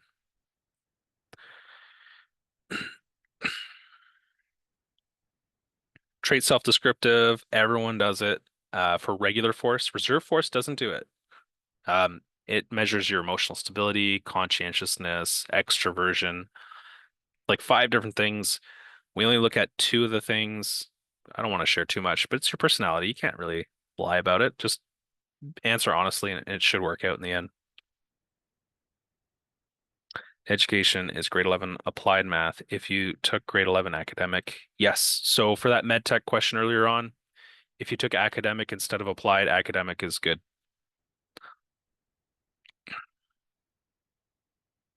Military band, high. We actually hire like 15 musicians as well, not just at Royal Military College. You need to send us like a mixtape, and I'm not even joking, like two different instruments, and that's part of the audition. And you get in and you get a higher rank once you're a qualified musician. So you jump up to sergeant a lot quicker, way faster than the 8-year scenario I mentioned before. Medical minimum medical standards. It's different. There's a common enrollment medical standard, and it has different minimum frequency bands that you can hear, vision, color, and then the two that get people are geographic medications or something like that. That could preclude you from the military, but it's all case by case. I'm not a medical tech or medical staff, so I can't really answer those. It could change in the future as well. I think we're streamlining the medical process to be quicker, um, but it's a good question. Yeah, you can do basic training with the reserves over the summers.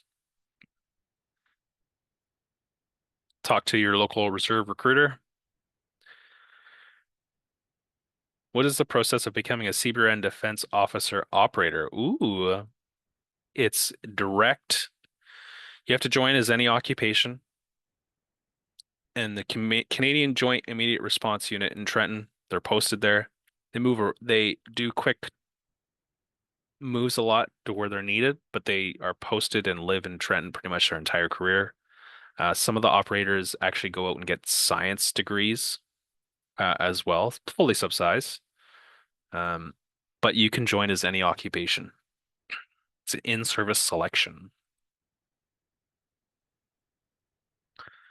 How strict are the medical standards? They're still strict,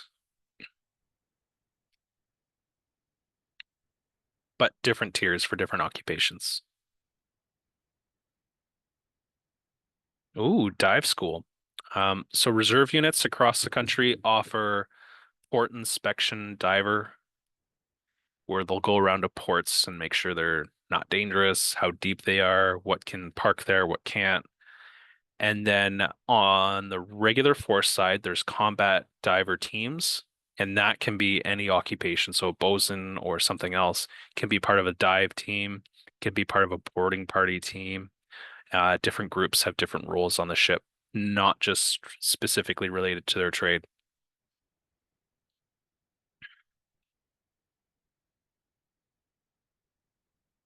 Aerospace engineering officer, uh, be enrolled in an engineering program, and then apply.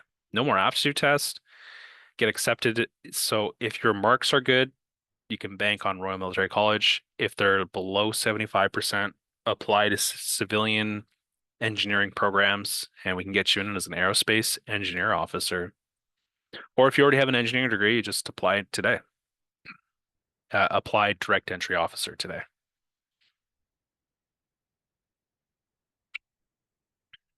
If I was infantry, would it help me become a police officer after the military? The 20 grand that could be used for education. A lot of police services across the country don't require police foundations anymore, but um, the education for veterans can be applied towards anything that could throw at you that would cost you money. It's there's POW training, basic military law. It'll help a little bit to become a police officer. So it's yeah, it would help.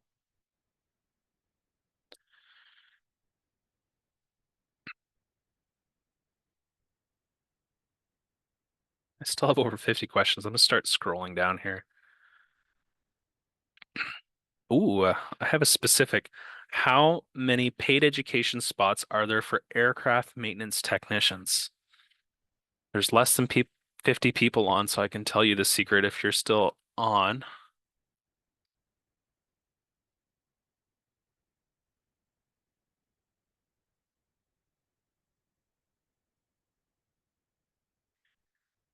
NCM step.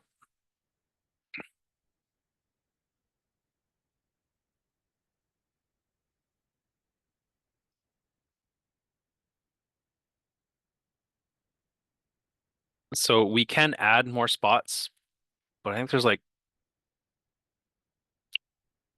half a dozen of each: air structures, avionics, aviation tech, and we can add some more if there's more interest for it.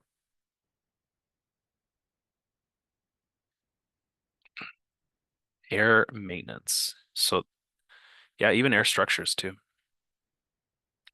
Yes, there is music regular force, but there's also, I think, the Governor General's Foot Guard in Ottawa will hire band members as well. They can be infanteers, but they just work on the band.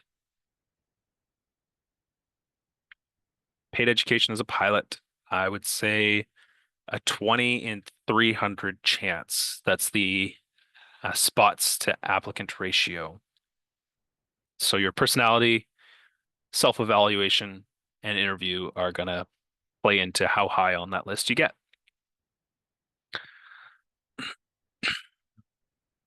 Second language, you don't need to be bilingual to join. We just give you courses if you're getting the paid education. In the military, there's language schools across the country. You might not necessarily be granted the time, but it is free for you to go to. And any service members, spouses, and stuff like that can get a Rosetta Stone for free as well.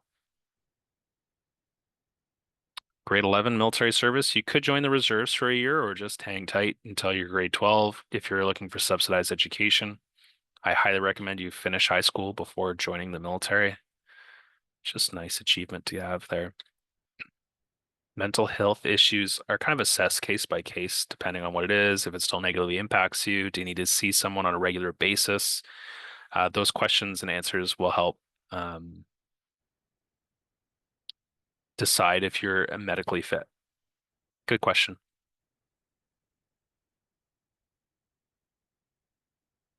Most frequent deployments, let's say Latvia right now, op reassurance,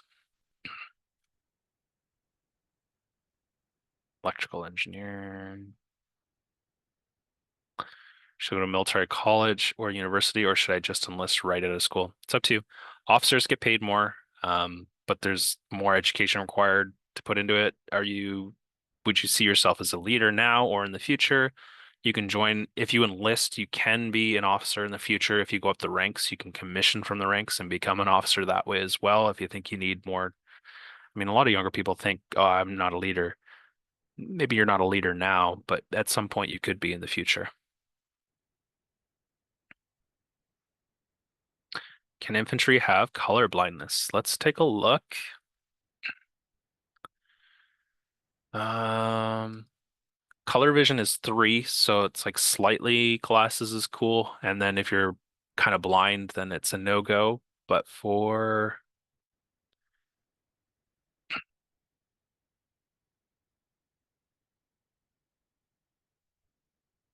occupation,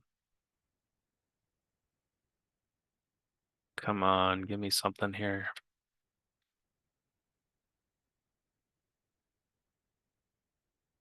There's a list online, not that you can see, but infantry.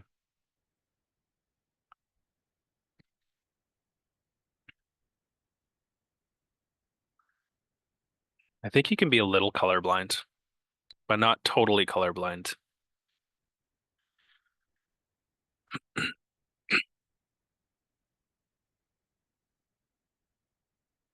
RMC offers computer engineering, so if you want to join as like a signals officer or one of the other engineer or one of the combat trades require a minimum of arts, but they accept sciences and engineering degrees as well.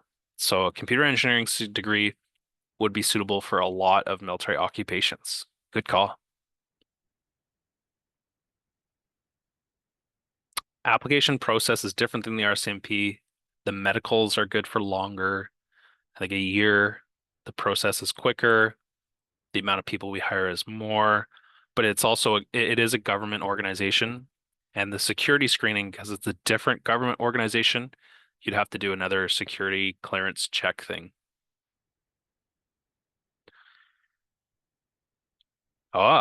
If I get laser eye surgery and I wait 6 months, you can become a pilot. So if you're blind, don't spend thousands of dollars and automatically assume you're going to be a pilot because there's still that other process on competitiveness. But if you can show us that your eyes are good, fully healed, and you're f 20/20 again, or something close to it, then awesome. But you don't need 20/20 vision even for pilot.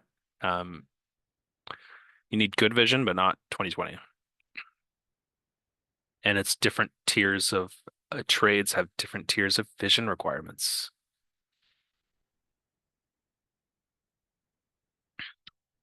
You won't fail the aptitude test anymore. Doesn't exist.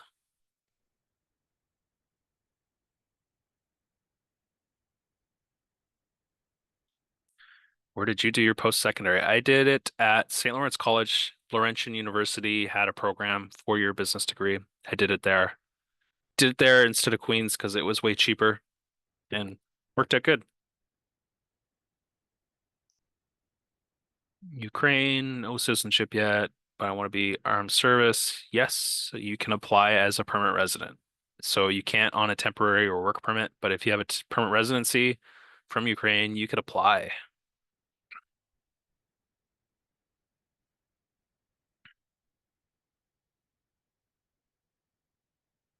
I don't know what a PA position is, physician's assistant. How many physician's assistants are we hiring? Because it was an internal thing. Oh wow, we're actually hiring 10 physician's assistants through the regular officer training program. Oh, you're teaching me something here today. Let's see. If I want to be a physician's assistant, let's see what courses I need to be enrolled in.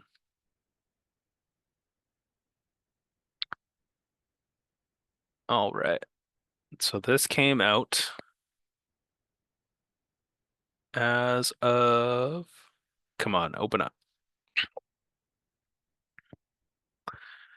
Okay, so if we're getting you some free school, a bachelor's degree in a physician assistant education program, or already enrolled in a physician's assistant program.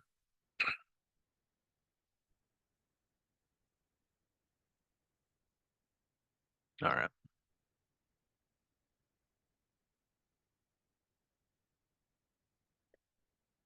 If a bachelor's degree is 2LT, will there be given a captain or major after completion of a master's? You can join with a master's degree too and get an even higher pay incentive at LT pay.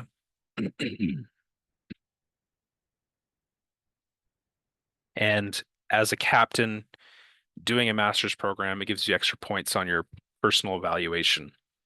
So to merit you higher for the next rank. You don't have to be strong, but you do need to be able to lift a 40-pound sandbag 30 times. Once you're in the reserves, can you easily get out? Yes, just return your clothes, or else if you try to get back in later, it might be a poor release item, and that'll lead to just a couple extra steps. For paid education, CVU, can I choose that over RMC? A lot of cases, a lot of the engineers, yes, sometimes they will try and say, hey, we need to fill the bed spots at RMC for this arts program, or for typically there probably is a way.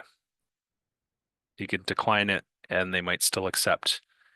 Just ask a recruiter at that time, like, I don't want to go to RMC, and then we'll look at it and say, hey, yeah, there's still 18 spots for this occupation. You should be fine. We might have trouble filling it at RMC. What is the highest salary? What a baller. Is it a pilot? So there's non-commissioned members, there's officers, but then there's tiers of like doctors, generals, etc. Well, let's take a look. Actually, I'll share the screen. We'll figure this out together.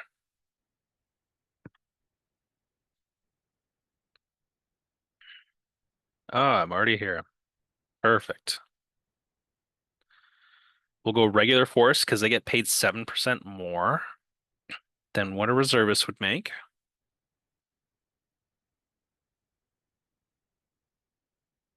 Okay. So we got these generals. We've got 26 grand a month.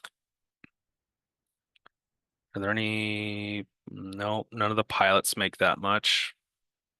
Legal officers can get up to 24 a month. This is annual. So judges, medical, come on, medical's got to make more. Yes, doctors make more than just generals. Look at that. So I think it's a doctor, major general doctor.